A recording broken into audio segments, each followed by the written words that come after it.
This video is all about solving quadratic equations. You can consider this part 1 of 3 videos in which you'll learn the square root method in solving quadratic equations. But first, what is a quadratic equation?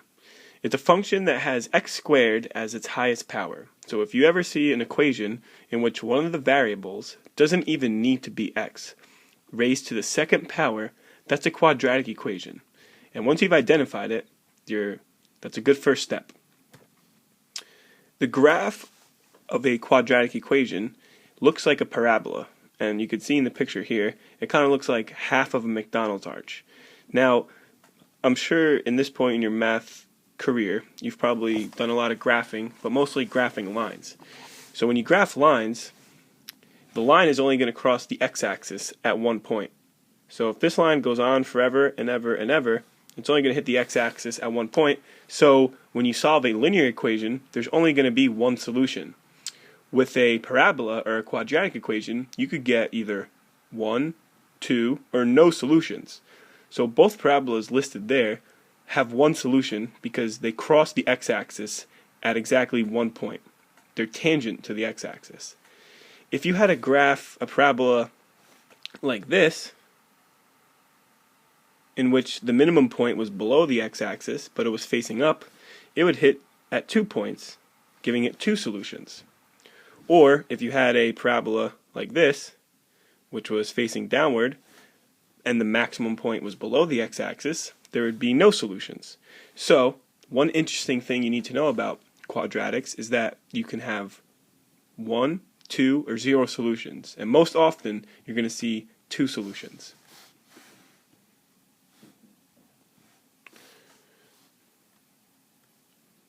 Now, there are 3 different ways to solve a quadratic equation, and in this video, we're going to focus on the square roots method. Now, this method only works in certain situations, but it's also the easiest method, so you want to be able to identify when you're supposed to use the square root method, and I'll tell you how to do that right now. You use the square root method when there is no bx term. Now, what does that mean? Normally, a quadratic equation is in this form: ax squared plus bx plus c equals 0, where a, b, and c are all numbers. So in this particular example, 3x squared minus 12 equals 0. 3 is a, because it's the number in front of x squared. 12 is c, because it's the number without any variable. And there's no bx, meaning there's no number times x. Therefore, there is no middle term. So whenever there's no middle term, you're going to use the square root method. Now, the square root method is the same method as you're used to solving linear equations. So what you do is you isolate the variable, and all that means is you get the x squared alone. Normally, you are used to getting x alone. Now, you're going to get x squared alone. And you use inverse operations to help you get x squared alone. So, you might be asking yourself, what are inverse operations? Well, luckily, that's the next slide. The inverse to addition is subtraction. So that means that if you have x plus 3 equals, say, 7, and you want to know what x is, you'll do the inverse of adding 3, and you'll subtract 3 on both sides, and you'll get, oh, x is 4. The inverse to, sorry about that. The inverse to multiplication is division. So if you had, say, like 3x, and you want to know what x was, you would divide by 3. The inverse to squaring something, so let's say you had x squared, is taking the square root of it. So if you ever have, say, like x squared equals something, you take the square root of that, and the square root and the x will cancel out, leaving you with just x. So for a warm-up, let's practice solving a linear equation. So what we're going to do first is get x alone. So I'm first going to add 6x to both sides. So now I have 10x minus 9 equals 12. Then I'm going to add 9 to both sides. So now I have 10x equals 21. And then divide by 10. And your answer is going to be x equals 21 over 10.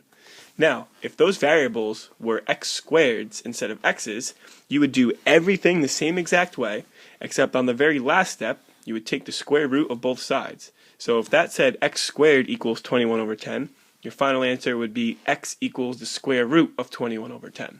So let's try one. Let's try this right here.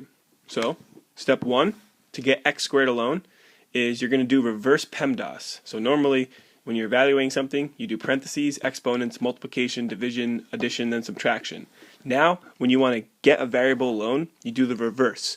So look to add or subtract first. So the first thing we're going to do is add or subtract, let's go back to that, is add or subtract 72 to both sides.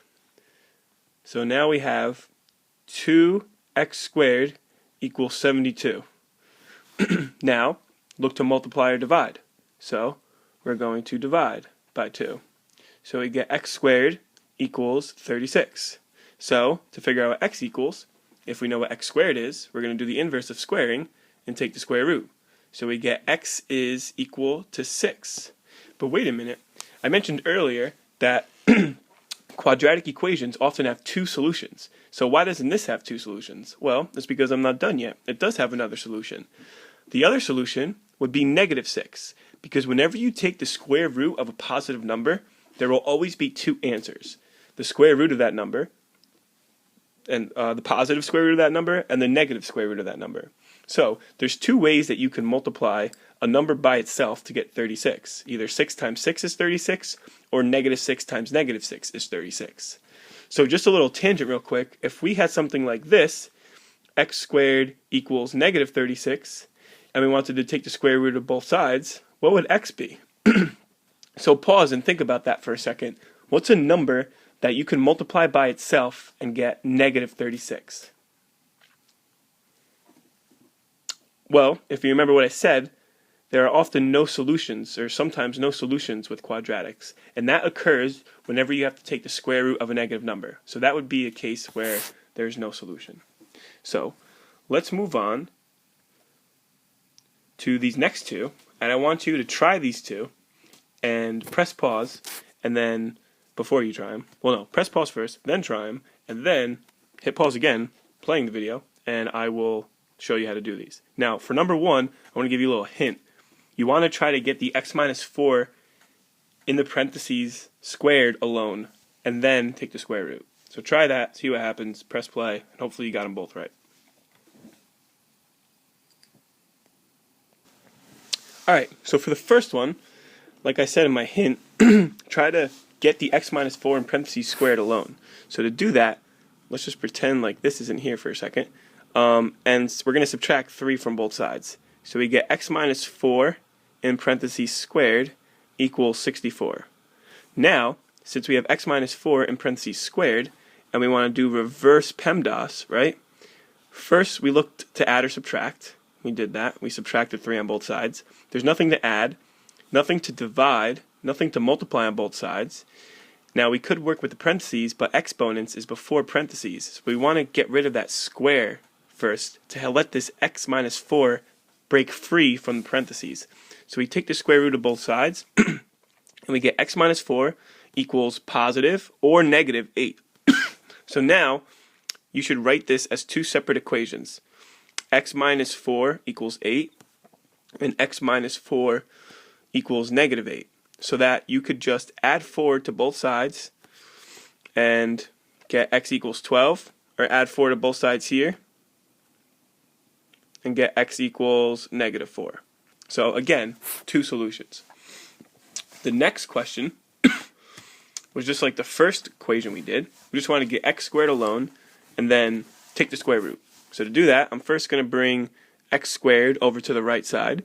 I always like to bring x squared over to the side that will make it positive. Now you could have brought it over to the left side, which would be fine, but then you should have gotten negative 5x squared.